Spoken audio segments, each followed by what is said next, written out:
Monsieur le président, monsieur le ministre, mes chers collègues, les constats sont alarmants et nous ne pouvons pas les ignorer. Selon les derniers chiffres de la Drees, le suicide est l'une des premières causes de mortalité chez les 15-24 ans. Chez les agriculteurs, la MSA indique que le risque de suicide est supérieur de 30 % aux autres catégories professionnelles.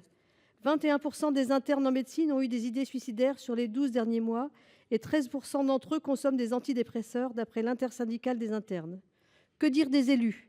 L'AMF affirme que 83 % des maires estiment que leur mandat est usant pour leur santé, y compris mentale.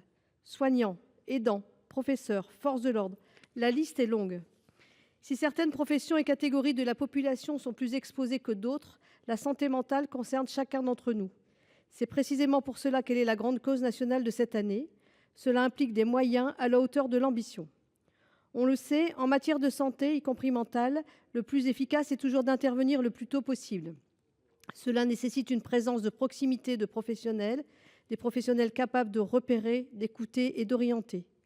Je pense notamment aux médecins et aux infirmières scolaires. Sur 1 800 postes budgétés en médecine scolaire, seuls 650 sont effectivement pourvus. Et parmi eux, 200 sont contractuels. C'est bien trop peu pour être efficace.